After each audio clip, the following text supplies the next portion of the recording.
मेघना अपने mummy papa की लाडली, पढ़ाई में सबसे आगे, स्कूल के बाद आगे की पढ़ाई घर से बाहर हॉस्टल में रहकर की। इसलिए घर के कामों में बहुत निपुण तो नहीं थी। पर अगले ही महीने उसकी शादी थी, इसलिए खाना बनाना सीख रही थी। उनके घर में बहुत ज़्यादा मसालेदार खाना किसी को पसंद नहीं था, इसलिए उसने सादा खाना बनाना सीख लिया था। रोटी वो गोल नहीं बना पाती थी। उसकी मम्मी उसे टोकती रहती थी, पर वो यह कहकर अपनी मम्मी को चुप करा देती थी कि खाना खाने से मतलब होना चाहिए, उसके आकार से क्या फ़र्क पड़ता है। उसकी मम्मी थोड़ा गुस्सा होते हुए कहती, यह बात हम तो समझते हैं, पर ससुराल में तो कोई नहीं समझेगा। मेघना थोड़ा इठलाते हुए कहती, अगर वो नहीं समझेंगे तो उन्हें समझाऊंगी मैं। पापा की हर परी को एक दिन पराया होना ही पड़ता है, तो मेघना को भी होना ही पड़ा। धूमधाम से ऐसे ही एक दिन मेघना की विदाई की बेला आ गई। मेघना मम्मी पापा के गले लगकर बहुत रोई। उसके मम्मी पापा ने तो दिल पर पत्थर रख लिया था, क्योंकि इकलौती बेटी की विदाई का दुख क्या होता है यह तो वो ही बता सकते थे। मेघना के ससुराल में उसका पति युवराज और उसके सास ससुर ही थे। उसकी ननद की शादी हो गई थी। सास ससुर से अभी मेघना का अधिक सरोकार ना पड़ा था। आने जाने वालों से ही मिलने में सारा दिन हो जाता।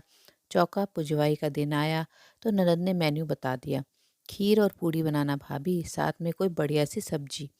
मेघना ने मन से खाना बनाया, जिसको सबने खाया और नेक दिया। मेघना सबको खुश देखकर खुश थी। अगले दिन से सास ही सब्जी बना देती और मेघना बस रोटियां बनाती और परोसती। लगभग 15 दिन बाद युवराज के पापा ने अपने भाई बहन और अपनी बेटी को खाने पर बुलाया। कुल मिलाकर 25-30 लोगों के लिए खाना बनाना था।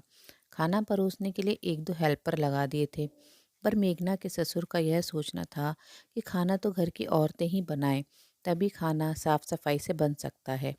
मेघना की सास और ननद भी खाना बनाने में उसकी मदद कर रहे थे। सबने मिलकर सब्जियां काटी। मेघना की ननद ने कहा, आज तो भाभी के हाथ की सब्जी खानी है।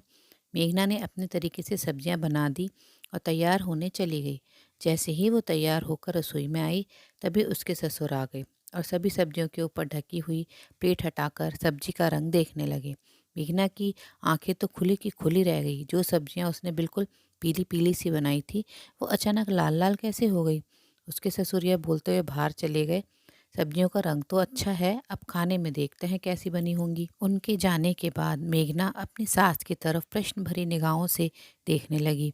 उसकी सास ने कहा, बेटा, मैं भी एक बेटी की माँ हूँ, इसलिए मुझे पता है आजकल लड़कियाँ पढ़ाई लिखाई में लगी रहती हैं, तो उन्हें खाना बनाने की बहुत ज़्यादा आदत नहीं होती और हर एक के घर के खाने पीने का ढंग अलग होता है।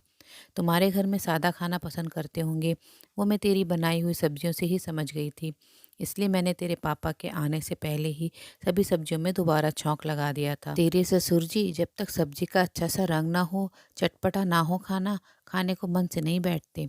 खाना मन से बनाओ और उसमें प्यार का तड़का डालो, प्यार से परोसो तो घर वालों से जो चाहे काम करवा लो। औरत को इसलिए अन्नपूर्णा कहा जाता है बिटिया।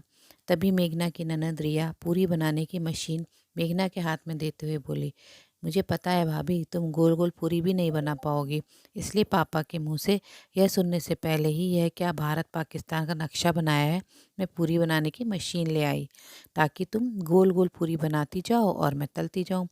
मेघना कुछ बोलने की स्थिति में ही नहीं थी। उसकी आंखों में आंसू छलक आए, क्योंकि सास के रूप में उसे दूसरी माँ मिल गई थी और ननद के रूप में बहन और सखी।